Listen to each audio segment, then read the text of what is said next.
Kṛṣṇa Kṛṣṇa Kṛṣṇa Hare Hare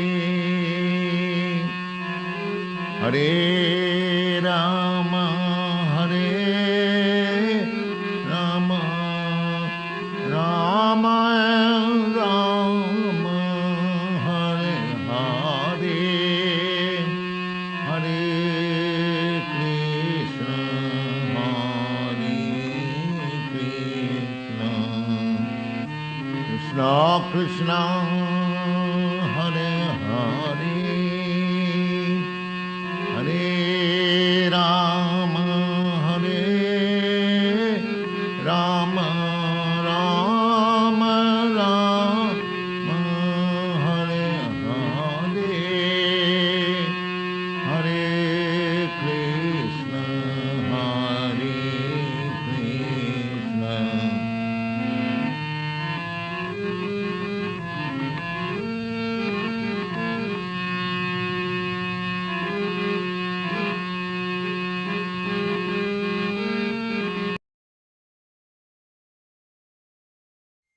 Hare Krishna, all glories to Srila Prabhupada, all glories to the Sankirtan movement of Sri Chaitanya Mahaprabhu, and all glories to the members of the Hare Krishna Society and the Prabhupada Disciples Association, especially those in Italy with Vijay Pandit, Haribo. So I want to thank everyone for participating in our group. It is certainly an encouragement for us. And we are getting global positive reaction from people for the work that we're doing, because people are hankering for information on how Prabhupada wanted his process of Bhakti Yoga preached to others. And unfortunately, after his departure from this world, a lot of changes have been made by a variety of different people. And there are thousands of people that are disenchanted with the particular direction that other people have taken in terms of Krishna consciousness. Of course, people have an opinion. Everybody has an opinion, like people have body odor. And their opinion they're entitled to. But at the same time, the truth is different. And our group, we preach the truth, period. I tell people, if you are not interested in hearing what we have to say, then join the group that you feel more appropriate for your mentality, for your direction. We don't institutionalize attendance here at this program. No, we don't. If you don't want to come, don't. You have free will. Free will is a choice. This is Krishna's blessing on, or it could be curse on the conditioned soul, that you have a free choice. And for whatever reason, you choose to go with other people, go ahead. You can go on your own. That's quite all right too. Because this is a voluntary process. And I wanted to mention that over the last month and a half, we've been getting very positive response from people globally. This week, I've had a lot of conversations with different devotees, and they have been truly appreciating having come in contact with our group, the messages that we've been giving for the last over 2 years to the global public. Very much appreciating it, because it's representing what Prabhupada wanted. Some people may say, well, you don't represent Prabhupada. Well, you have to judge a person or an activity by his service. That's how you judge people. You judge them by result. You don't judge them by your opinion. People that are inexperienced will resort to mental speculation, mental concoction in order to make decisions on how they want to direct themselves. And we've seen this, Yashodanandana Prabhu, that people that have come in contact with the ISKCON people or other deviant groups from that organization that have gone off on their own get infected with this cancer of mental speculation. Go ahead. I want to request everybody that's with our group to please write in your appreciations for your participation in this group. We want to have endorsements. We have hundreds of them, not just 2 or 3. Write in your appreciations to us, to Yashodanandana or myself or anyone else in the group that you know, and they can forward them to us so that we can use them in our introduction and our closing statements so that other people get the idea of these reviews. You know, it's not just one person, it's hundreds and hundreds. And I'm getting information, Yashoda, that some people, when they get connected with the group, they do go to our Hare Krishna Society YouTube channel. And they begin to watch all of the classes for the last 2 years. And that this inspires them to take up the process of devotional service, which is non-institutionalized. In other words, we don't demand people to be a part of what we're doing. We don't. Actually, it's an internal acceptance by the individual to participate. It's an internal acceptance, just like the chanting of the rounds that we do every day. No one gets up and orders me or you or anyone else in this group to chant your rounds. You get up, you do it on your own volition, with your own purpose. Does people know that you chant your rounds? Well, Kṛṣṇa does. Prabhupada does. Does anybody else know? Well, not really, unless you've got a witness standing there looking at you. Fortunately, I have a bunch of witnesses that can testify. So this is how Krishna consciousness is conducted, by an individual's determination to become purified through this process by the association of bona fide disciples of A.C. Bhaktivedanta Swami Prabhupada. That's how you make advancement. And our mission is expanding by the grace of Prabhupada and Kṛṣṇa. It's not some kind of concocted, manufactured process that we created for our own particular purpose. No. And Yashodanandana Prabhu is my witness that he knows how this thing evolved by the grace of Prabhupada and Kṛṣṇa. He knows. And we're very honored to have him with us, speaking every 3 days a week on the philosophy of Krishna consciousness for everyone's benefit. So just some thoughts for everyone on this Saturday morning Bhagavad-gītā session.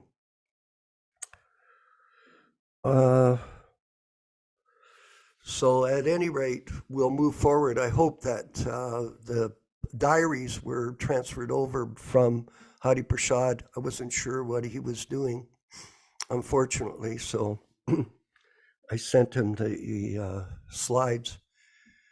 At any rate, we'll move forward and read from the diaries. These are the original diaries from 1966, and they're giving us a lot of insight into Prabhupada's early days. And I wanted to mention that this is the second time we're reading through these diaries. The original one is the Jaladuta diary, which tells about Prabhupada's journey across the ocean to America and his arrival in New York City in 1965. He actually arrived in New York City on September 19th, 1965. And we're already moving along. This is the beginnings. This is the second section. Very, very interesting look at how he paced himself every day in terms of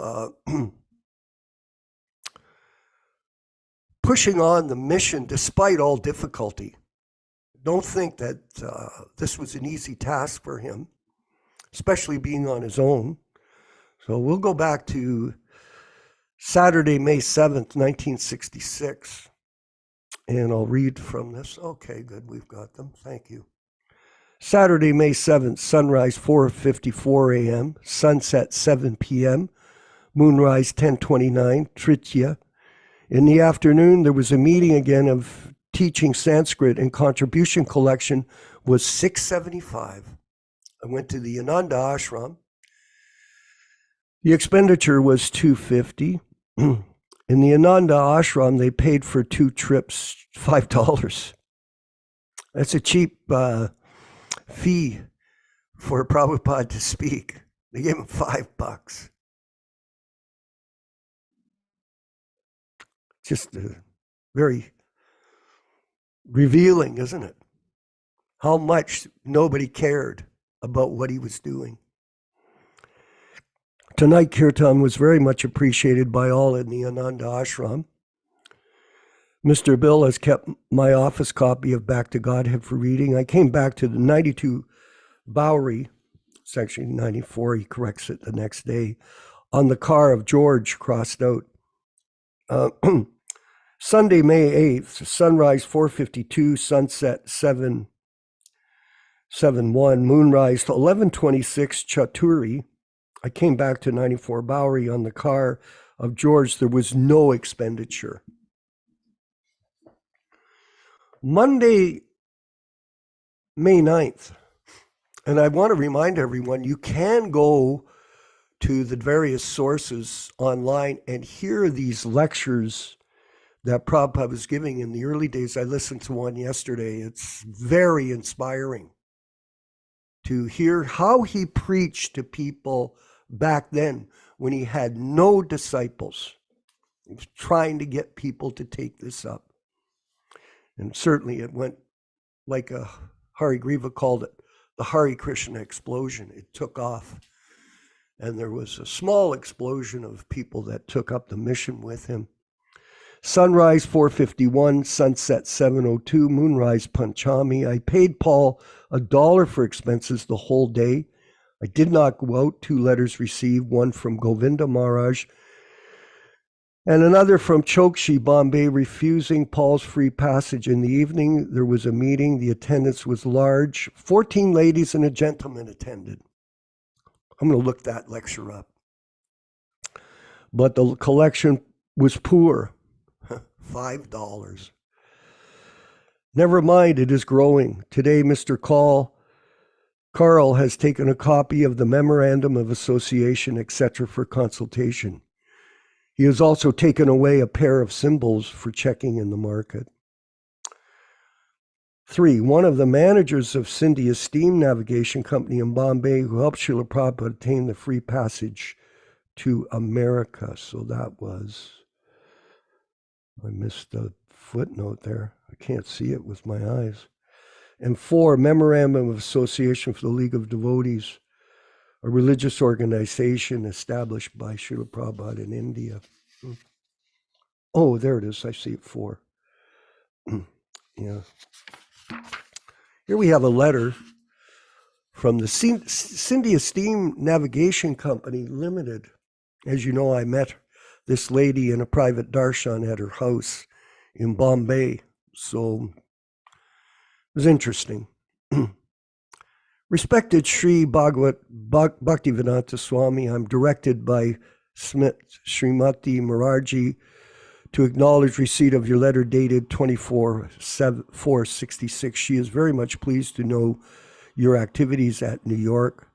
As regards to passage to India, she regrets it is not possible for her to accede to your request to issue passage in favor of the boy to whom you propose to bring to India. Free passage will be issued in your favor only. With pranams, yours sincerely, Chokshi, to Bhaktivedanta Swami. It was care of Paul Murray. It was Kṛṣṇa intervening because we all know what happened later with Paul Murray. He took a flip on the backside and he was ejected out of the association of the pure devotee. And on Tuesday, May 10th, 1966, sunrise 4:50, sunset 7:03, moonrise 0:14, Shasti today. Did not go out, also did not go out, so Prabhupada stayed in. 2 letters received from Robert Nelson, who tried Harper Row for publication, received back the old passbook transferred to Grand Street, $109.87, paid Paul $1 for expenditure, 2 letters written, one to Brindavan and the other to Captain Pandya. Both Brindavan and Captain Pandya written about kola, cartel, and harmonium. These are the instruments for the chanting. So Prabhupada's trying to collect paraphernalia in his efforts to expand the preaching work and the Sankirtan mission here in America with very little assistance from others. So this goes on in the material world. We'll move forward now with the chanting of Jaya Radha Madhava and then the class up in the mountains. Did you get your computer fixed, Yashodanandana Prabhu? It's on the way there. It's on the way there. Most of it is fixed. There's other things that need to be done soon. But we're progressing. Good progress last night. Okay, so you're still on your phone, eh? No, right now I'm on the computer. Okay, yeah, it looks like a good image. All glories to Srila Prabhupada. Let's hear the chanting of Jaya Radha Madhava. Jaya Radha Madhava Kunja Bihari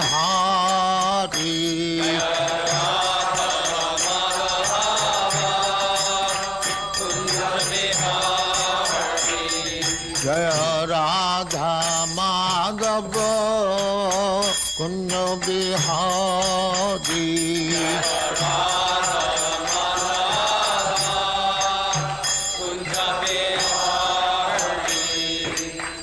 Yashodanandana Brajajana Ranjana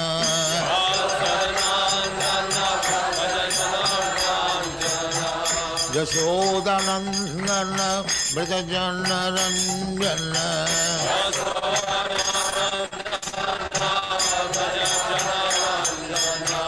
Jamuna Tira Banachari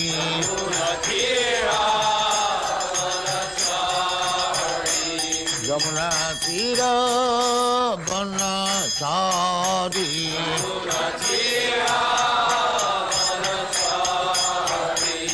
Jaya Radha Madhava Kunja Bihari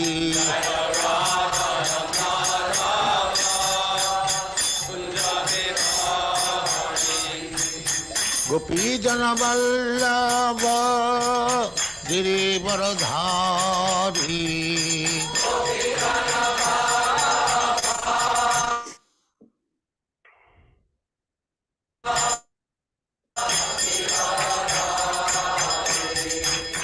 Gopi Jana Vallabha Girivaradhari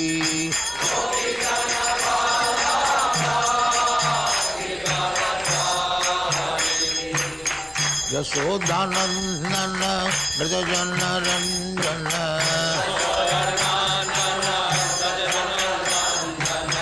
Yashodanandana Brajajana Ranjana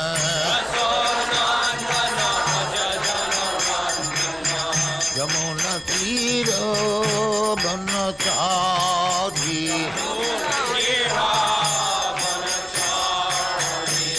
Yamuna Tira Banachari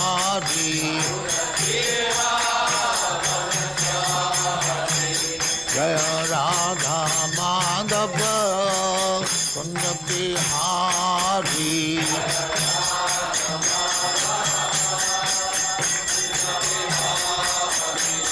Jaya Radha Madhava Kunja Bihari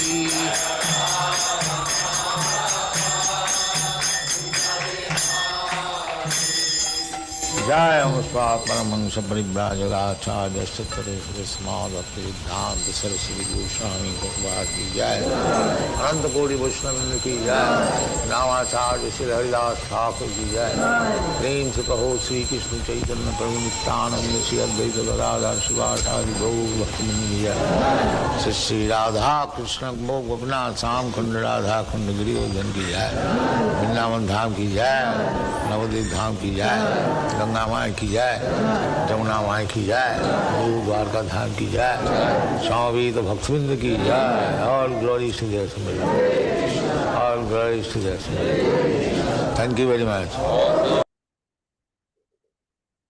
Om Namo Bhagavate Vasudevaya Om Namo Bhagavate Vasudevaya Om Namo Bhagavate Vasudevaya. O my Lord, Sri Krishna, the son of Vasudeva, the all-pervading personality of Godhead, I offer my respectful obeisances unto you from Srimad Bhagavatam 1:1:1. Narayanam namaskrityam Narayanam namaskrityam Naram cheva narottamam Naram cheva narottamam Devim saraswatim vyasam Devim saraswatim vyasam Tato jayam mudirayet Tato jayam mudirayet.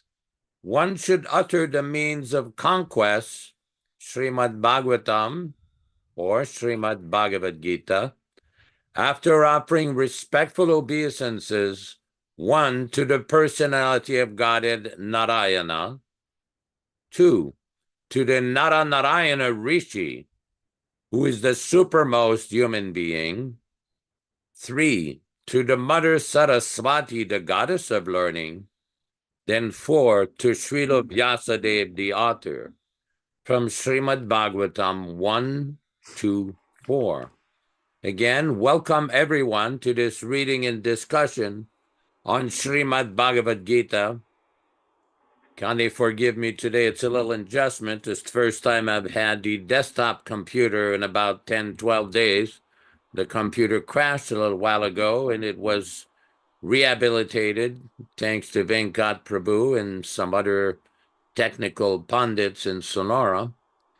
We will be reading a few verses from the introduction to the Bhagavad-gītā. We invite everyone at home to carefully follow. These are the verses that were given by Srila Prabhupada in 1966 when he started his preaching in New York, as we're reading in his diary. This is from page number 1 in the introduction. Om Ajnana Timirandasya Jnananjana Shalakaya Chakshurunmilitam Yena Tasmai Shri Gurave Namaha.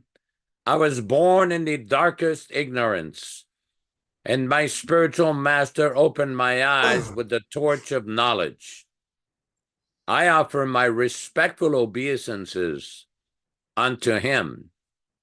Sri Chaitanya Mano Bhishtam Stapitam Yena Bhutale Swayam Rupa Kadamahyam Dadati Svapadantikam When will Srila Rupa Goswami Prabhupada, who has established within this material world the mission to fulfill the desire of Lord Chaitanya, give me shelter under his lotus feet? Vandeham Shri Guru Shri Yuta Padakamalam Shri Gurun Vaishnavamscha Shri Rupam Sagrajatam Sahaguna Ragunatan Anvitam Tam Sajivam Sadvetam Savadhutam Parijana Sahitam Krishna Chaitanya Devam Shri Radha Krishna Padan Sahaguna Lalita Shri Vishakanvitamscha. I offer my respectful obeisances unto the lotus feet of my spiritual master and unto the feet of all Vaishnavas. I offer my respectful obeisances unto the lotus feet of Sri Rupa Goswami, along with his elder brother Sanatan Goswami, as well as Raghunath Das and Raghunath Bhatta, Gopala Bhatta, and Srila Jiva Goswami. I offer my respectful obeisances to Lord Krishna Chaitanya and Lord Nityananda, along with Advaita Acharya, Gadadhar, Srivas, and other associates. I offer my respectful obeisances to Srimati Radharani and Sri Krishna, along with their associates Sri Lalita and Vishaka. E Krishna Karuna Sindho Dinabandho Jagatpati Gopesha Gopika Kanta Radha Kanta Namostute. O my dear Krishna, you are the friend of the distressed and the source of creation. You are the master of the gopis and the lover of Radharani. I offer my respectful obeisances unto you. Tapta Kanchana Gourangi Radhe Vrindavaneshwari Vrishabhanu Sute Devi Pranamami Hari Priye. I offer my respects to Radharani, whose bodily complexion is like molten gold, and who is the queen of Vrindavana. You are the daughter of King Vrishabhanu, and you are very dear to Lord Krishna. Vanchakalpa tarubhyascha kripa sindubhya evacha patitanam pavanebhyo vaishnavebhyo namo namaha. I offer my respectful obeisances unto all the Vaishnava, the devotees of the Lord, who can fulfill the desires of everyone, just like desire trees, and who are full of compassion for the fallen souls.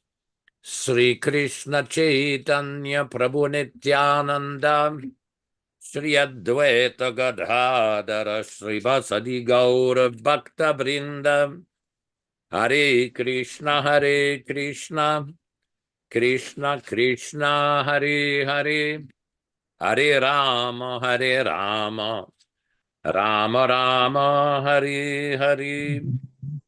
As we do every week, we'll be reading a few selected verses from a prayer called the Gita Dhyana, or meditation on the Bhagavad-gītā from the Vaishnava Tantra Sar.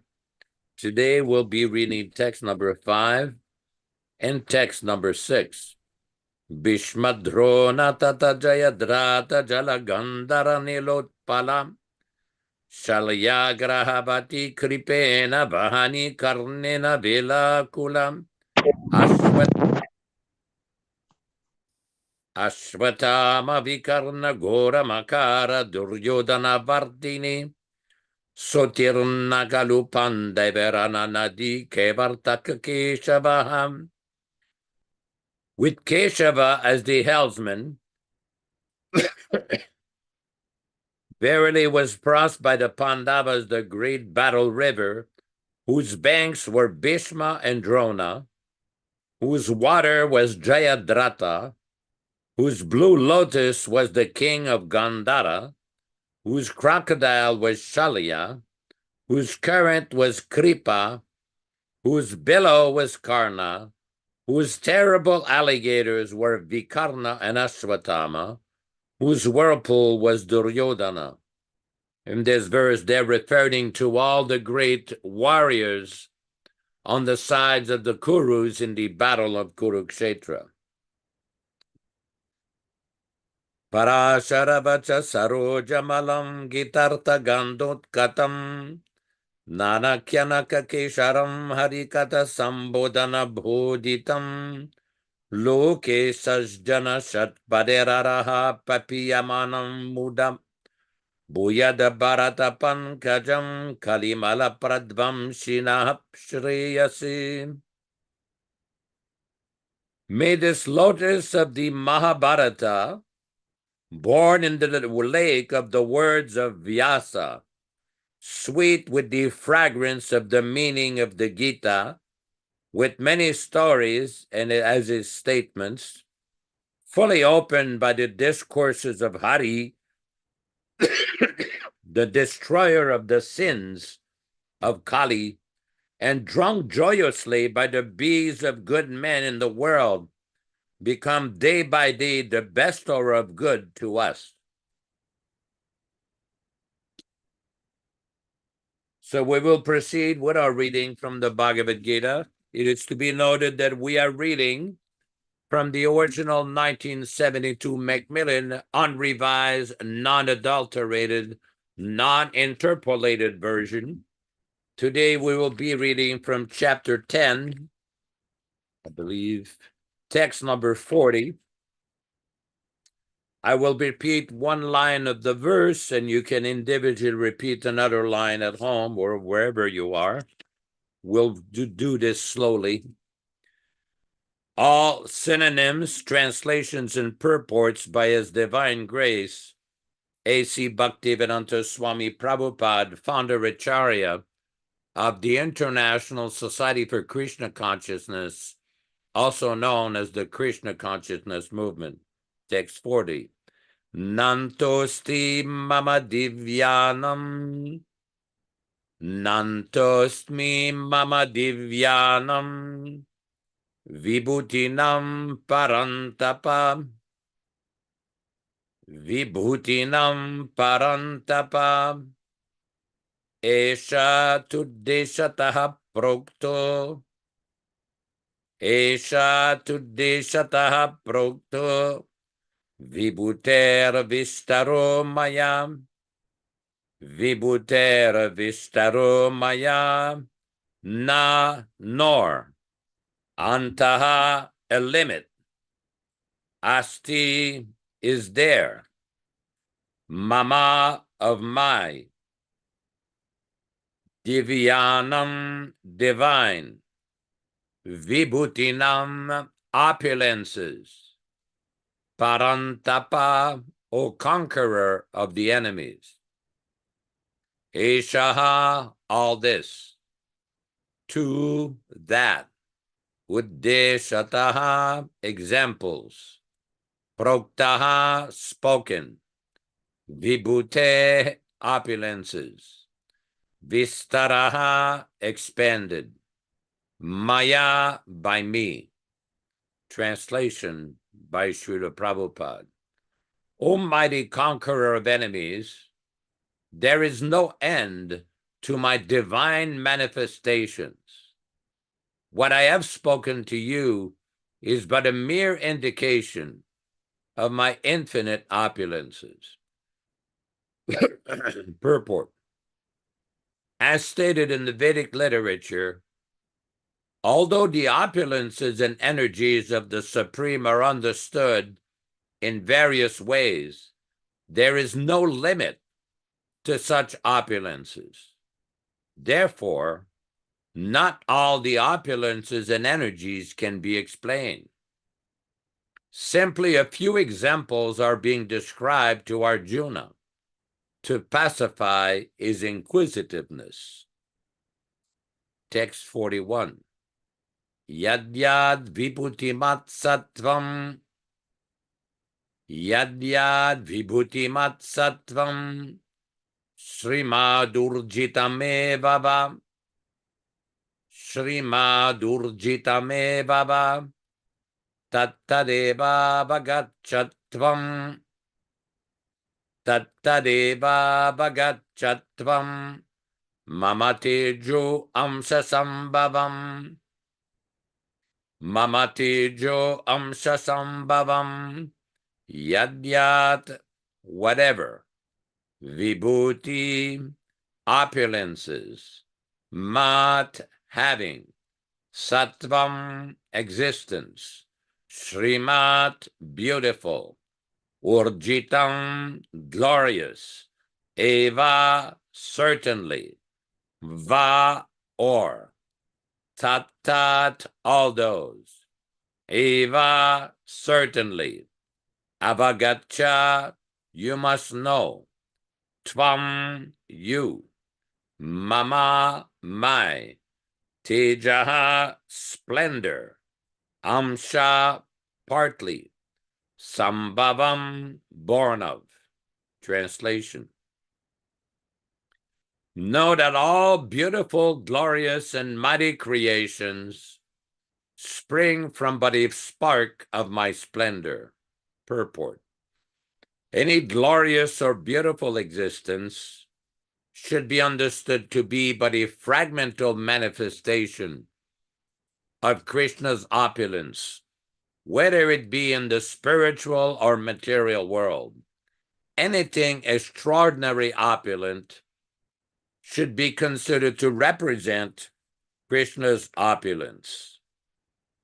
Om Ajnanatirmirandasya Jnananjana Shalakaya Chakshurunmilitam Yena Tasmai Shri Gurave Namaha Nama Om Vishnupadaya Krishna Prestaya Bhutale Srimate Bhaktivedanta Swaminiti Namine Namaste Saraswati Devi Gauravani Pracharine Nirvishesha Shunyavadi Pashatya Deshatarine Bhakti Siddhanta Shishyaya Bhakti Vedanta Namine Prasannaya Prashantaya Tasmai Shri Gurave Namaha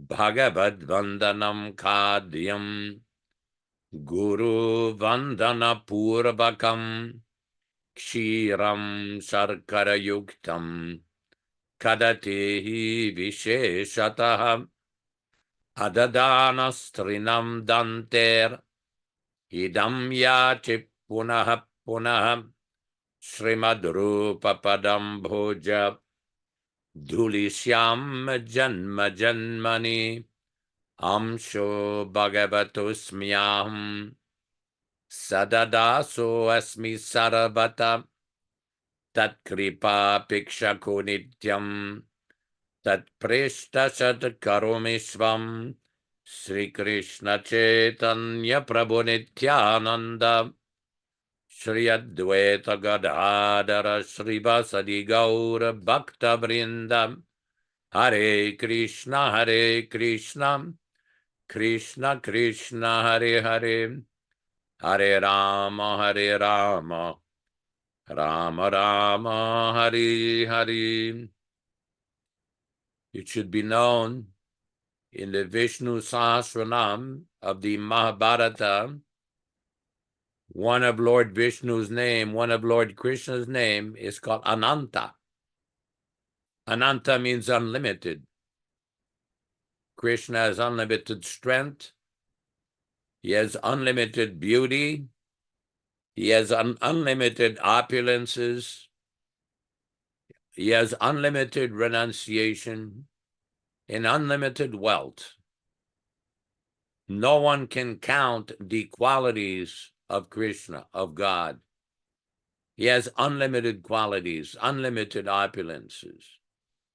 What this 10th chapter of Bhagavad-gītā is revealing is just some of the very few aspects of Krishna's opulences. This is not a full, complete description, and Prabhupada is explaining this in text number 40 in the purport. As stated in the Vedic literature, although the opulences and energies of the Supreme are understood in various ways, there is no limit to such opulences. Therefore, not all the opulences and energies can be explained. Those of you who are familiar with the Sri Chaitanya Charitamrita, you do know that in the Chaitanya Charitamrita, there are also descriptions of the opulences and activities, the pastimes of Sri Chaitanya Mahaprabhu. Krishnadas Kaviraj, the celebrated author of Chaitanya Charitamrita, has also mentioned that these pastimes of Lord Chaitanya are unlimited. It is not that it is a complete, final description of his pastimes. They are unlimited pastimes, even when it describes all the places that Chaitanya Mahaprabhu visited in South India. There is mention in some verses how Chaitanya, it is not possible to describe all the places that Chaitanya Mahaprabhu went. Now, there's mention of some of the major places, some of the major temples, but he went everywhere. So similarly, the opulences of the personality of Godhead are complete. In the 5th canto of the Bhagavatam, there is a description that Ananta, who is supporting the whole universe on his heads, that he has millions of tongues, but still it is insufficient to describe the qualities and activities of the Supreme Personality of Godhead. So this is a very important point. We can hear, we can use our intelligence and our 2 ears in this human form of life to understand as much as we can, but the process, we should never forget. The whole process of understanding spiritual life is a process of revelation. Why do we say this? Revelation in the sense that Kṛṣṇa, when Kṛṣṇa is pleased upon a devotee, upon the service of a devotee, upon the devotional attitude of a devotee, upon the surrender of a devotee, upon the lack of personal selfish motivation of a devotee, Kṛṣṇa can reveal himself according to the intensity of the devotion. We've often cited this verse from Bhagavad-gītā, chapter 4, text 11, Ye yatamam prapadyante tam stateva bhajamyaham. This is a very important verse where Kṛṣṇa is describing that as they surrender unto me, I reward them accordingly. All of them, as they surrender unto me, I reward accordingly.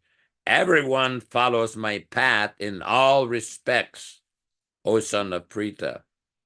There's some very, very important statements by Srila Prabhupada in this purport. Prabhupada explains, everyone is searching for Kṛṣṇa in the different aspects of his manifestations.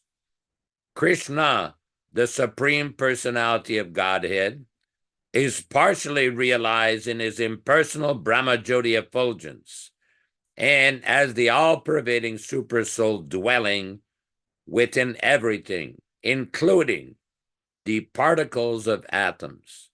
But Krishna is only fully realized by his pure devotees. Consequently, Krishna is the object of everyone's realization, and thus anyone and everyone is satisfied according to one's desire to have him. In the transcendental world, also, Krishna reciprocates with his pure devotees in the transcendental attitude, just as the devotee wants him. This is a very important point, because we see that different devotees, and we have actually seen and practically observed that many devotees will practice the path of bhakti, will take up the path of bhakti, but get discouraged. Several times we've been requested to comment, why does it seem so difficult sometimes in the beginning? Well, we see in the Bhagavad-gītā how happiness and the mode of goodness is described, that in the beginning it is just like poison, and at the end it is just like nectar. But the process of bhakti is transcendental. The process of chanting, hearing, serving the deity, offering foodstuffs to Krishna, according to the bona fide authorized standard described by the Acharya. All of these activities, the preaching of the message, the distribution of books, all of these activities, if they're done sincerely, without personal motivation, there will be a result. There will be a positive result. And even if one experiences some problems, just like last week, one devotee, I'm not going to give the name, he's a nice devotee, he chants, reads the Bhagavatam, worships Tulsi, offers his foodstuff, but he was explaining to me that once in a while, he's experiencing problems. And my reply was, in the Hari Bhakti Vilas, there is a very nice verse that is quoted by Gopal Bhatta Goswami and Sanatan Goswami, Bhumo Skalita Padanam Bhume Reva Valambanam Tvayi Jata Paradanam Twameva Sharanam Prabho. The word Prabho means master. The devotee is addressing Krishna, oh my master. Just like if a person is trying to go up on a slippery stairway, by trying again and again, eventually one will succeed. Similarly, even though one may have some aparad in the chanting in the beginning, by trying sincerely again and again, one will succeed, one will become purified. One has to be patient. We've acquired this human form of life after millions of years of evolution in different species. And it is normal that in this life, Prabhupada also explains in the Bhagavatam, a person will be distracted by sense gratification. This is due to past conditioning. But one should not stop the practice. One should continue the spiritual practice, especially the chanting, hearing Bhagavad-gītā, Srimad Bhagavatam. This is very important. Very important. We read every Sunday morning in the Bhagavatam before the class, Nashta prayeshu vabhadreshu nityam bhagavata sevaya. The Sanskrit word is given, nityam bhagavata sevaya, that one should render service to the cause of Srimad Bhagavatam by rendering service to the pure devotee, hearing Srimad Bhagavatam. And the result will be that gradually all of these inauspicious things in the heart, lust, anger, greed, all of these things will be cleared up. Last Wednesday, we were discussing how every human being, especially in this material world, is facing 6 formidable problems, 6 large waves, 6 big waves. What is that? Kama, lust, krodha, anger, lobha, greed, mada, madness, moha, illusion, and matsarya, envy. This, every human being is affected with this. It's not that some people are affected, some people are not affected. No, everyone is affected. Just like here in California in the summer, they have a lot of problem with forest fires, at least in this area. Now, somebody may think, oh, it's not going to affect me. Oh, it's going to affect you some way or other.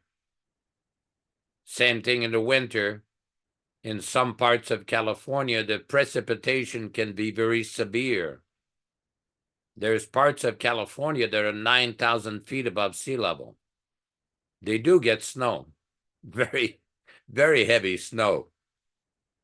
And when it rains very heavily. Now, somebody may foolishly think, oh, it's not going to affect me. No, it will affect you. You have to take precautions. What is that precaution? In order to conquer these things, one has to take shelter of the lotus feet of a pure devotee. Taking shelter means hearing. All of you have heard, we've discussed this in the Srimad Bhagavatam, how Srila Prabhupada explains in one purport in the first canto that one has to associate with a saintly person by hearing, not by seeing. This is a very important point. There are some other practitioners, persons with a profound of knowledge, who are preaching that people should associate primarily to their physicality, their living physical presence. Well, good for you. But what does Prabhupada say? What did we read last week? That one has to associate with persons, with liberated persons, not physically, but by hearing through logic and philosophy. That's in the third canto of Srimad Bhagavatam. One has to submissively hear from a realized soul, like Srila Prabhupada. Now, the problem comes if somebody changes the message, if somebody adulterates the message and presents it as original, that is cheating. That is misleading. This is very important. Just like in America, also in Canada, they have certain government agencies that supervise food manufacturers, food providers, that if you are allowed to package a food and sell a certain kind of food, you have to disclose what's in that food. What are the ingredients in that food? And there are certain restrictions. There are certain limitations at what you can add to the food, although in Kali Yuga, that is also very compromised. But basically, they don't like people to adulterate the food. That is dangerous. Just like we've given the example in 1971, when I was in Calcutta, I was told by the temple president, go get some milk, and they gave you a stainless steel bucket. You have to watch the milkman when he milks the cows, so you get the exact milk from that cow. Don't let him take the bucket from some other bucket. So I asked, well, why is that? I said, because some of them will keep buffalo, and they would either give you buffalo milk or mix the buffalo milk with cow milk. It becomes adulterated. Not good. Not good. Why? Because we know cow milk is very nutritious. It's very beneficial. And it's also, cow milk is very, very powerful for the brain. It's got all vitamins and minerals. Very beneficial. But buffalo milk has a very different effect. Similarly, if one hears the message of Bhagavad-gītā or Srimad Bhagavatam from an unauthorized person or professional Bhagavatam reciters or motivated persons, the effect might be very different. Just like if one drinks buffalo milk, somebody may argue, well, it's liquid, it's white, it looks like milk, but it has a different effect. It's not pure. That's why we see in Hari Bhakti-Vilas and Srila Prabhupada many times quoted that verse, that one should not hear from the non-Vaishnava. Avaishnava mukod girnam putam hari katamritam. That the topics of discussion of the activities of Lord Krishna are very sweet, very nectarian. Shravanam neva kartavyam sarpochistam yatapayaha. One should not hear from a non-Vaishnava. Why? Because there'll be a different effect. Just like we don't hear from someone who is not a Vaishnava, someone who is not a devotee. It will create problems. The example is given just like if you take milk that is touched with the lips of a serpent or a snake, it will become poisonous. Similarly, if we hear the message of Bhagavad-gītā or Srimad Bhagavatam or the Shastra from persons who are not in the bona fide line of parampara, or who misrepresent the teachings or adulterate the teachings, it may be a very different effect. Very different effect. One has to be very careful about that. Very careful about that.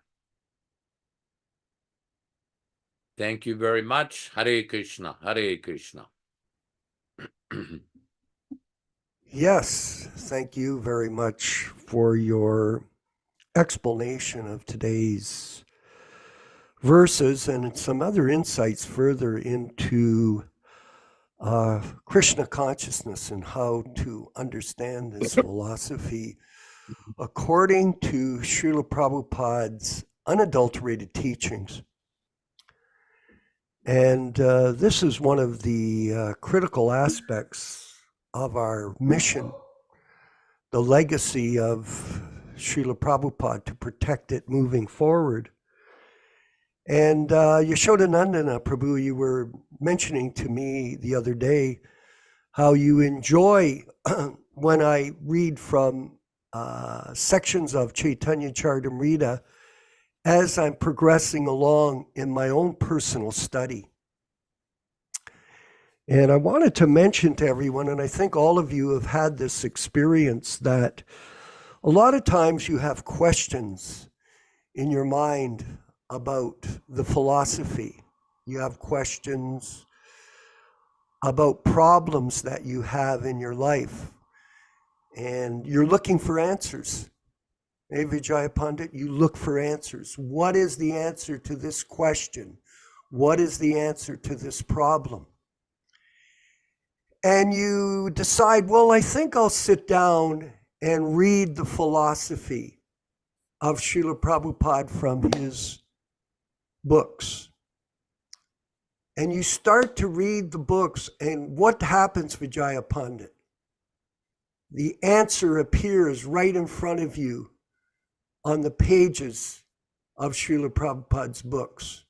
So whatever question you have, that answer will be given to you. Why? Because the pure devotee is the representative of the Supreme Personality of Godhead. The pure devotee is not an ordinary person. This process of devotional service, this process of Krishna consciousness, is a transcendental science of yoga. Not just of yoga, but of the highest principles of yoga, which is based on spiritual sound, not exercise, asanas, not pranayamas, breathing techniques. No, it's based on the principle of hearing. And it has to be received from a pure source, not some concocted bunch of garbage through sahajias, fraudulent people that pretend that they're on the Uttama Adhikari platform. This is a very serious issue that's going on in the name of our sampradaya. And I want to read, unfortunately, our assistants are on other duties today and they're not able to put up things on the screen. I'm reading from Anchalila, chapter 7, text 13. And if everybody wants to write this down, Anchalila, chapter 7, text 13. And Yashoda said to me, oh, I love it when you find these different sections from the Chaitanya Charitamrita and you present them in the class moving forward. And I thought that this was very relevant to today's discussion and will give us some real insight philosophically. Now, sometimes people wanted to shoot the messenger. In other words, they'll come up with this argument. Why do you bring this up? Why do you bring these issues up? Why don't you concentrate on talking about Krishna's pastimes? What kind of sahajiya comment is that? When you read something right from Prabhupada's books and people misinterpret it saying, you're saying it. We're not saying it. We're repeating what Prabhupada says for the benefit of others who have not read this information and are looking for insights into the solutions of how to make progress in Krishna consciousness without the association of bogus gurus. That's the point. Here is the verse, text 12. You have spread the Sankirtan movement of Krishna consciousness. Therefore, it is evident that you have been empowered by Lord Krishna. There is no question about it. I'll read it again. You have spread the Sankirtan movement of Krishna consciousness. Therefore, it is evident that you have been empowered by Lord Krishna. There is no question about it. Purport. Sri Madhvacharya has brought our attention to this quotation from Narayan Samhita.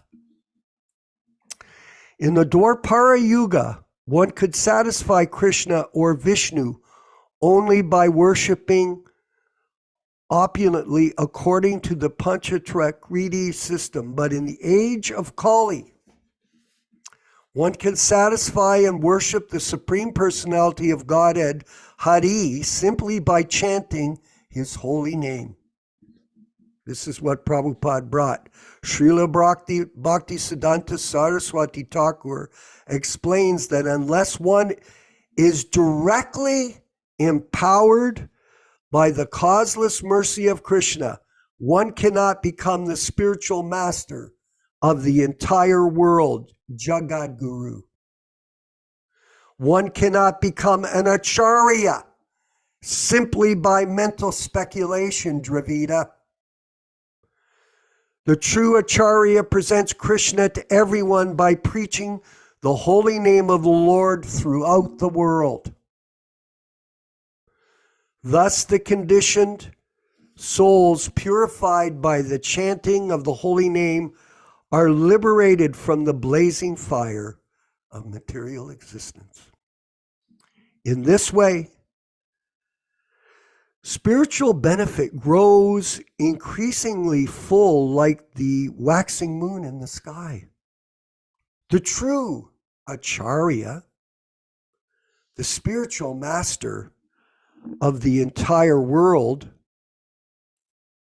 must be considered an incarnation of Krishna's mercy.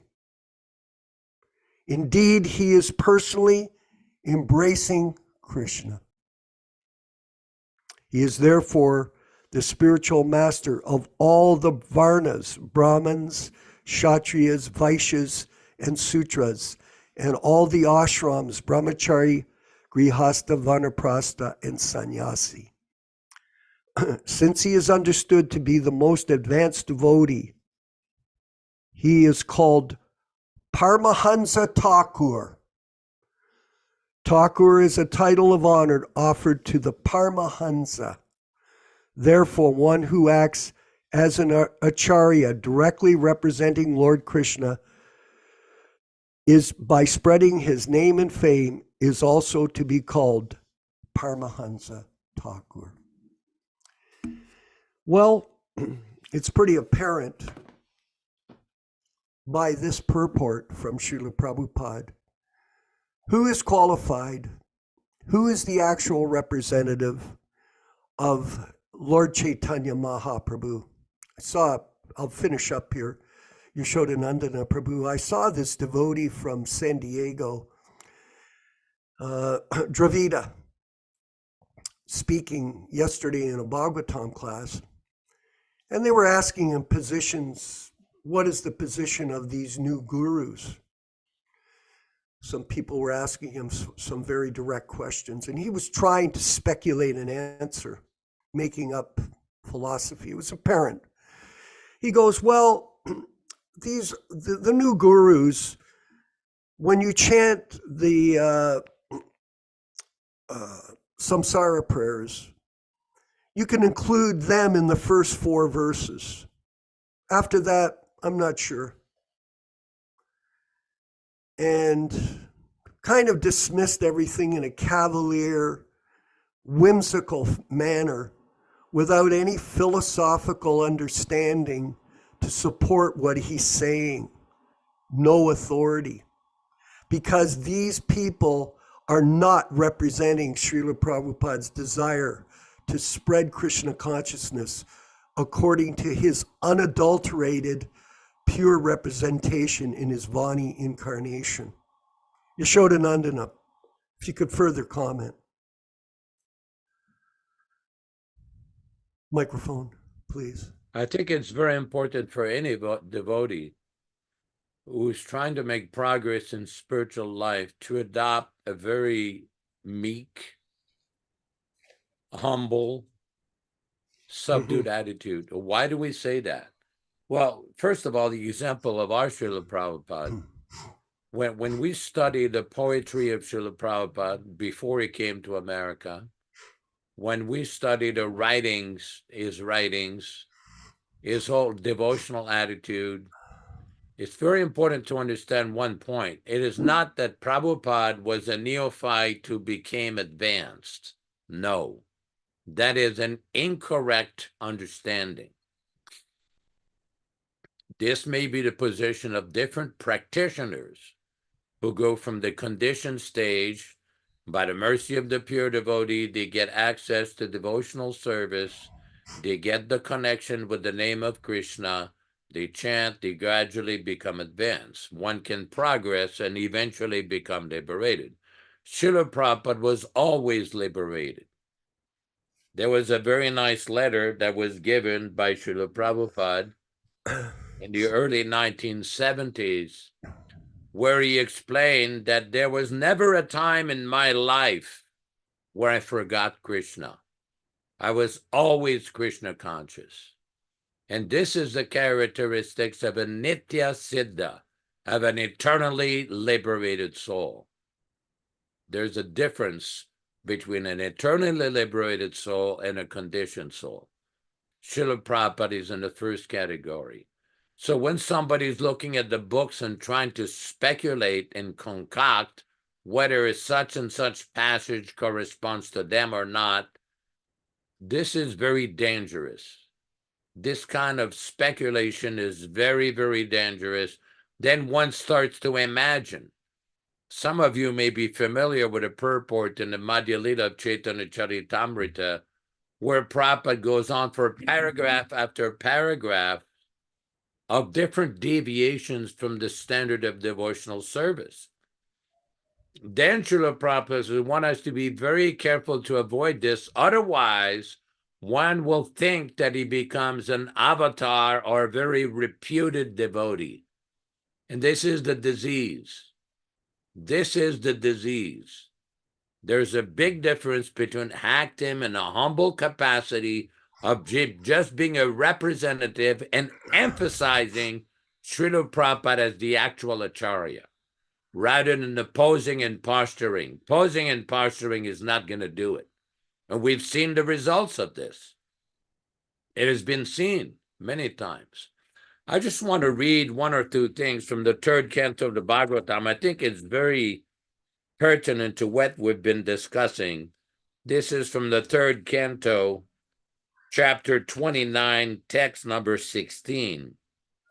Srila Prabhupada says, we should befriend and offer special respect to persons who are developed in Krishna consciousness.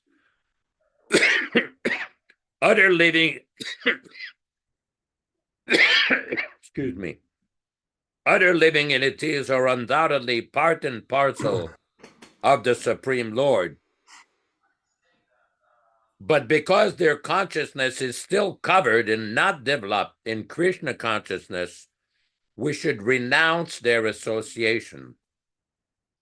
It is said by Vishwanath Chakravarti Thakur that even if one is a Vaishnava, if he is not of good character, his company should be avoided, although he may be offered the respect of a Vaishnava.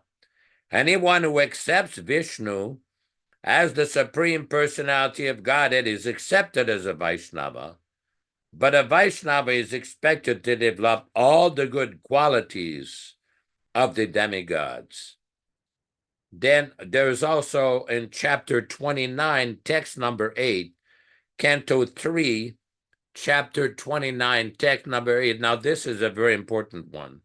One who approaches the Supreme Lord to render devotional service, but who is proud of his personality, envious of others, or vengeful, is in the mode of anger.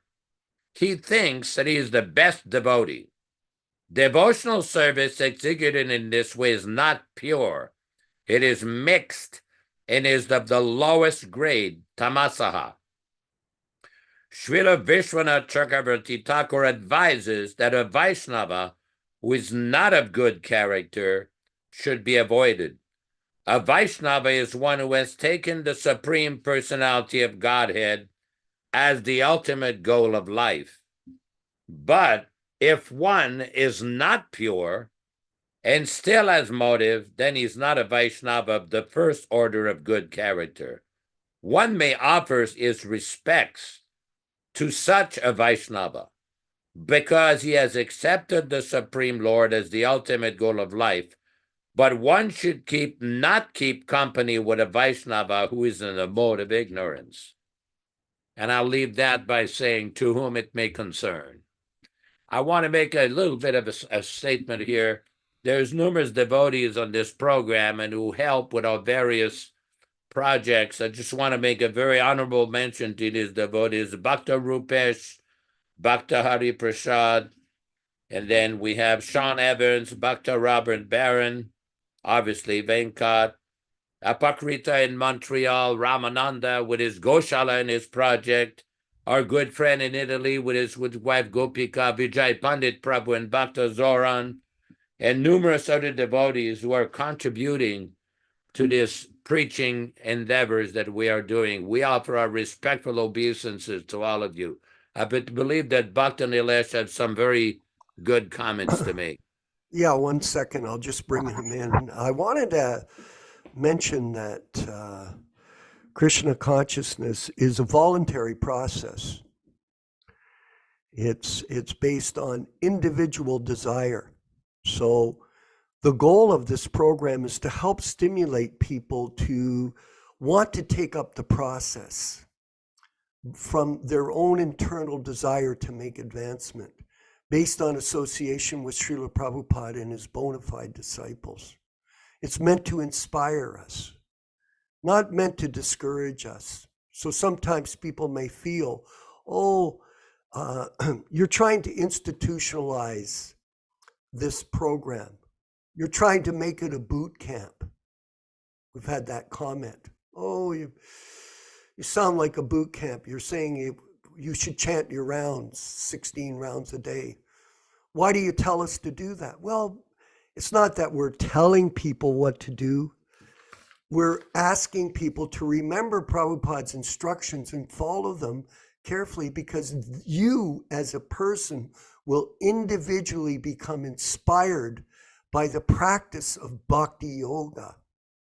There's a saying, he that complies against his will is of his own opinion still, which he may adhere to, yet disown for reasons to himself best known. So individual ambition to make advancement in spiritual life comes from within. Just like individual ambition to set up the guru business comes of his own personal ambition. That's what the guru business means. So when we bring these topics up to our group, it's because Prabhupada is constantly discussing it. Sometimes Yashoda Prabhu, and I've heard Bhagawan speak about this, that Prabhupada was constantly making people aware in his translation of Chaitanya Charitamrita of the deviant behavior of his godbrothers against the will of Bhaktisiddhanta. It permeates throughout the whole 17 volumes. Now, does Prabhupada mention anybody by name? No. But he's talking about the misunderstanding of them about what is a bona fide spiritual master and how you accept that role. So after Bhaktisiddhanta's departure, there were 60 Gaudiya Math temples. There was a huge war that went on amongst the Prabhupada's godbrothers to take over the temples, to sell the presses. Instead of publishing books, they were more interested in the bricks and mortar and a nice place to live. Not a place for preaching, but a place for comfortable living. So this goes on after the departure. In Gaudiya Math, it went on. And here, in the ISKCON world that we're aware of, this has become Gaudiya Math Part 2, and we're drawing the information from Prabhupada's teachings to direct us, to guide us away from falling into that same trap which so many of our godbrothers have fallen into. Bhakta Ram Singh, we'll get to Nilesh in a minute. Bhakta Ram Singh in Sacramento, he has a new center. Is there a few comments you could make in terms of today's discussion for everyone's insight?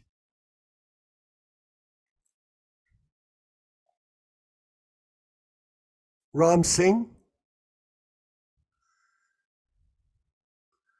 Okay, we'll move on with Nilesh Dalal in Miami, Florida. Yes, Prabhu, please. Hare Krishna, Prabhuji. Sorry, I'm outside again. So very interesting class and very interesting topic. I just wanted to bring it to some attention is when you were talking about the new gurus and you were talking about the application of the first 4 shlokas of Samsara Dava. It's very interesting to know that these people, the very first paragraph which says, and if anybody was to listen to the purport of this Samsara Dava program, the Samsara Dava prayer, Prabhupada says very clearly, Praptasya Kalyana Gunarna Vashya Vande Guru Shri Charanaravindam. When you say Praptasya Kalyana means what? Praptasya means to obtain, Prapti, to Prapt Karna. Even in Hindi, it is very simple.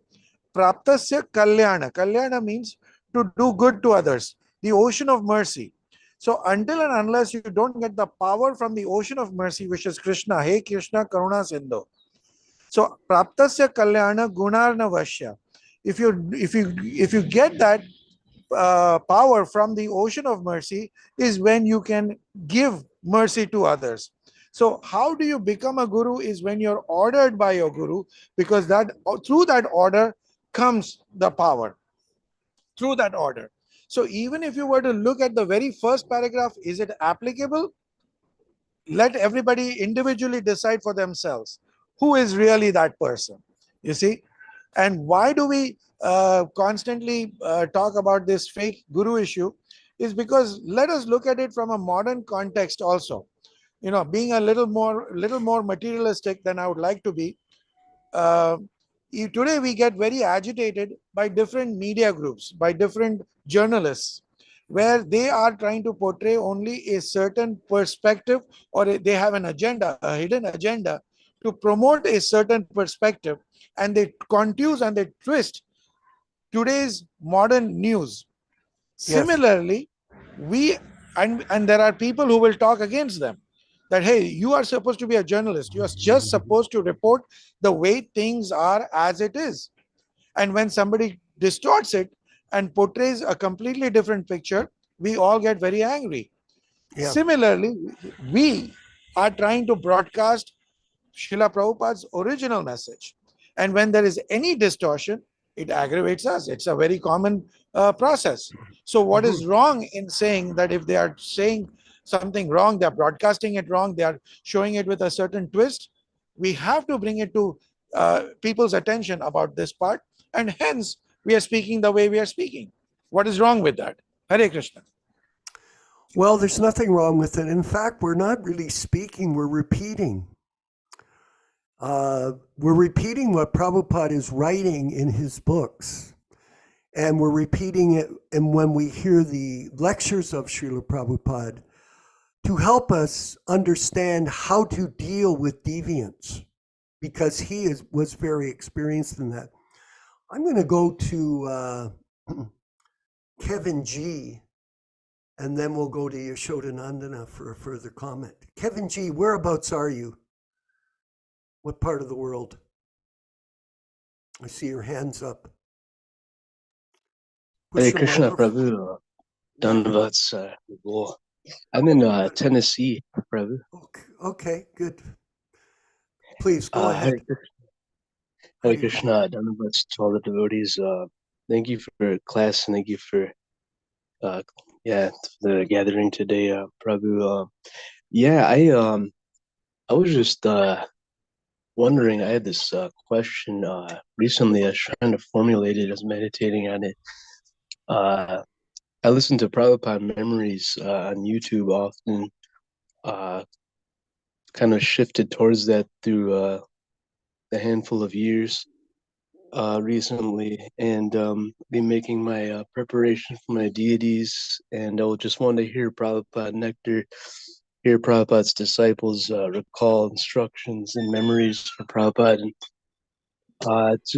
and so I was hearing this one Prabhupada disciple in YouTube, Prabhupada Memories, discussed. He was mentioning actually more than one Prabhupada disciple was recalling this a couple different times, where a person would come into a temple or a place where Srila Prabhupada made an appearance, and they would run up to Prabhupada, and one gentleman dove across the floor with his hands out to try to touch Prabhupada's feet, and Srila Prabhupada, this devotee, said he was there and witnessed Prabhupada put his cane down right in front of this gentleman's head, so his hands could stop and not touch Prabhupada's feet.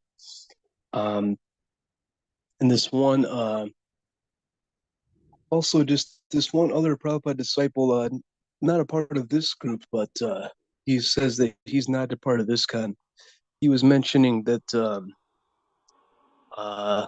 Prabhupada might have taken some reaction by taking sins of some followers and stuff. I personally, I believe that Prabhupada is, of course, like the Acharya and Krishna's pure devotee. I believe he could take the whole entire world as disciples without reaction. But I was thinking that was Prabhupada displaying this not letting people touch his feet because his disciples were present, and that they basically wanted to follow Prabhupada all the way, and also like sometimes imitate Prabhupada also, and almost be like Prabhupada. Is this Prabhupada displaying his example of not letting people touch the feet because he probably knew that they would eventually let people touch their feet? Like, I was just wondering this question for the sake of discussion. Okay, well, I'll give a quick answer there. We're not really sure why Prabhupada did what he did all the time. That would be a speculation by devotees, what they think or that, whether they were initiated or not on Prabhupada's behavior. But we do know that Prabhupada is the pure devotee and he is the shelter of all of us. So mainly the concentration should be on his books and the process that he's giving. Yashodanandana Prabhu, please, if you could further respond. Microphone, please. Yeah, let me just relate a little story. In 1971 in Calcutta, later in the year, we had a program in a place called Deshapriya Park, which is in the Bengali section of Calcutta. And there was a very successful Pandal program where Chitananda and different sannyasis were there. And it was very, very exciting. And what happened is after the program, when the devotees were leaving, many Bengalis widows, they were trying to touch the sannyasis and brahmacharis' feet and put to their dust. And when Prabhupada heard about it, he says, no, don't let them do that. Because when they do that, you take on their karma. Don't do that. What you do, if they do that, you put your hand back on their head and retransfer the karma to them. There is another conversation where Prabhupada said at one point, when you touch somebody's feet, you absorb their sinful activities. And Prabhupada was not in favor. I mean, there may be many reasons why Prabhupada did not want devotees to do that, but also one of the reasons is show by example. The Acharya teaches by example. For a neophyte devotee or practitioner to do this is not advised. This is not advisable. It is not recommended. Prabhupada did not like this. So this is very important. We have seen this even in South India. We're in some program, we're trying to come off the stage and people are diving, dive bombing, trying to touch your feet. It's part of the culture, of Vedic culture in India, to touch sadhus and Brahmins and sannyasis and brahmacharis, but Prabhupada did not recommend this, especially for those people who think, hey, I'll just get everybody to wash my feet. Well, unless you're pretty powerful spiritually. Remember, we discussed last week, what did Prabhupada say in the Nectar of Instruction? We're not trying to point the finger and accuse anybody here, but this instruction is for all disciples. And Prabhupada says, if one imitates a Mahabhagavata without being self-realized, eventually one will become degraded. This is a very important instruction and warning by Srila Prabhupada. Hare Krishna. Yes, and think about it like this, Prabhu, Yashodanandana Prabhu. What happens, forget about touching feet, what happens when a godbrother of ours accepts 70,000 disciples? 70,000 so-called disciples. Actually, they're not disciples, they're followers. Does he get the karma? Yes, he does. Just look at the situation that we have with one of our godbrothers. Look at how he lives in this body now as a result of, someone would say, well, how is it possible? Well, see for yourself. Tell me it isn't a fact. Someone says, well, that's blasphemy. Of what? Where is it said that you should accept that many so-called disciples? Never. And Prabhupada would never have approved of this. This is Sahajiism at its finest. Dharma Bhavana, you've got your nice kurta on or chadar. Make a few comments just as we come to the end of the class. All right, Krishna, I had a question. I Yeah. didn't know how to raise my hand or do the yellow hand, so I tried my best here. I'm just going to read something. It might take a few minutes here, but Prabhupada, he liked the road show back in 1971, and he saw an exhibition of it in Pittsburgh. Then a couple weeks later, he changed his mind and said, so far the road show and the show could go as you're concerned, these things should be stopped. Simply perform our kirtan. If we divert our attention this way, the whole thing will gradually deteriorate. So he goes on and on explaining how he didn't like the road show because it seems to be a kind of an invention, and it kind of detracted devotees away from our real goal of hearing and chanting. So my question is, like many Prabhupada Nugas here around the world, maybe like in North America, haven't been so organized and able to work together to build temples and things like that. So kind of my question is, how do we understand if someone mentions kind of centralized and bureaucratic associations that promote Prabhupada as the eternal preceptor guru, but they seem to have this where one person asks permission of somebody else, and that permission asks somebody else or that permission. And sometimes some of the associations don't seem to kind of be afraid of the Western devotees from the 1970s. So I had kind of some questions about this, how this whole thing applies to how we're kind of working here in North America. If you could comment, please. I'll get Yashoda to respond, but I can say this, that there has been a lot of chaos. And, you know, for example, you use the term Prabhupada Nuga.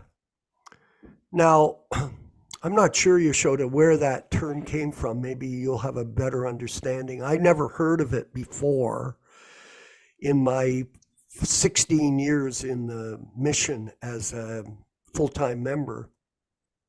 Never heard that term. That's why it's very important for us to understand the name that we've given to this group is the Prabhupada Disciples Association, PDA. It is not Prabhupada Nugas. Recently, there was some articles written against one of our leading members here, claiming falsehoods by so-called Prabhupada Nugas. So which Prabhupada Nuga group are you referring to? There's 30 or 40 of these different groups, depending on the mindset of each of these individuals and what they think is Prabhupada's desire or thought. So we are Prabhupada disciples. That's as simple as it is. We are the Prabhupada Disciples Association, and we are promoting people to take this role in their life as followers of Srila Prabhupada in his instructions, in his books, and in his teachings. Yashodanandana Prabhu, please. And I mean, this particular term, the history of it, that came in 1993 when we were in Badger, Paranjan, and numerous other devotees. We received a call from a devotee who is now departed, Kapindra Swami. He had been in Phoenix, Arizona, and he had engaged in a discussion with a Swamiji from the institution. I'm not going to give the name here. And this Swamiji, this Kapindra Swami, said that Prabhupada was a pure devotee who was constantly in touch with a super soul, and everything he did was perfect. And this devotee protested, saying that Prabhupada made mistakes, and Prabhupada did this, and Prabhupada did that. And Kapindra Swami felt very offended by the mentality of this devotee. Eventually, that Swami kicked Kapindra Swami out of the temple because he didn't really toe the party line, the official institutional party line.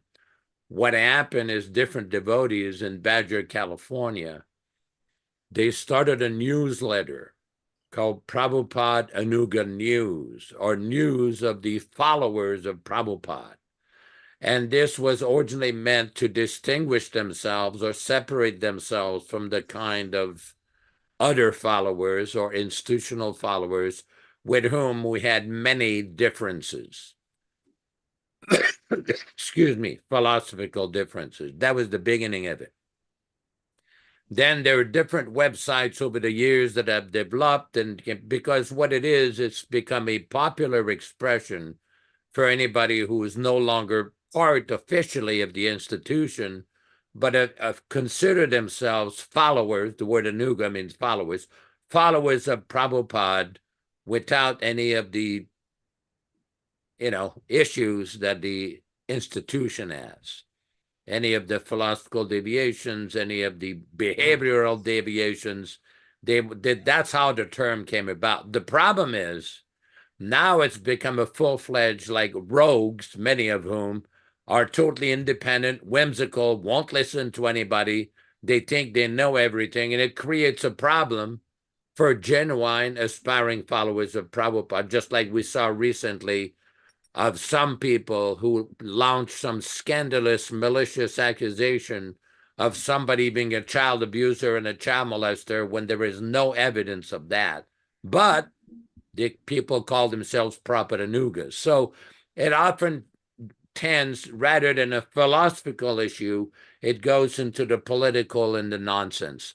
That's why we call ourselves Hare Krishna Society, Prabhupada Disciple / Prabhupada Disciples Association, trying to follow Prabhupada's teachings, chant, hear the Bhagavatam, distribute books, have programs, just like our good friend in Malaysia is doing Swarat, just like Bhakta Ram is doing, just like so many people on this call are doing. Carry on the teachings without all the politics, without all the garbage. That's all I can say for now. Hare Krishna. Okay, excellent.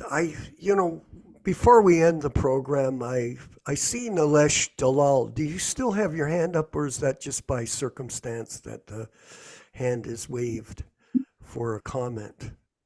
Nilesh Dalal, Sham. No, I guess it isn't. Thank you, everyone, for your participation today in the discussion and the readings from the original Bhagavad-gītā As It Is, unadulterated. And we're working on book publication. We'll let you know in the future how it unfolds. And we're also planning to have a Prabhupada festival in the future with our group. We'll also let you know about that. So to let devotees come together and be part of a festival of prasadam and chanting and scripture. Okay, so we got someone speaking in the background. Thank you, everyone. We're going to move forward. I think we may be able to get the end of the program, although I don't see if we have a host here today. Yashoda, could you check and see if there's somebody that can bring up the ending, or we might just end it? I've got no way of checking that. I believe Venkat had to leave after part of the program. I don't know if Rupesh or Bhakta Hari Prasad are there to finalize with the Samsara Paraya or the Kirtan. I don't know. Is anybody there with the Kirtan? No. Okay, so let's offer our prayers to the other assembled devotees. If you could lead us, Yashoda Nandana, and we'll end the class. We'll see everybody tomorrow morning. Vanchakalpa tarubhyascha kripa sindubhya evacha patitanam pavanebhyo Vaishnavebhyo namo namaha. Thanks everybody for participating. Grazie. Vijay Pandit, Bhakta Zoran, Gopika Mataji, come va? Bene. Molto bene. Molto bene. Grazie. Tutte le glorie, Srila Prabhupada. Dai, tutte le glorie alla Prabhupada. Sua divina grazia. Hare Krishna, Hare Krishna. We have a very interesting new member too, very enthusiastic, that I wanted to compliment, Kṛṣṇa Das in San Diego. Very enthusiastic and very sincere. So thank you, Prabhu, for your wonderful dialogue with us today, this last week. Aprakrita, Haribol, glories to Prabhupada. Janas Priya in Hawaii, Haribol. And all the devotees around the world, thank you very much. We'll look forward to seeing you tomorrow morning for Srimad Bhagavatam class from the Prabhupada Disciples Association. Hare Beautiful Krishna picture Society. of Radharaman from Rupesh Chawan Prabhu, Bhakta Rupesh. Beautiful picture. Very nice. Hare Krishna, Hare Krishna. Haribol.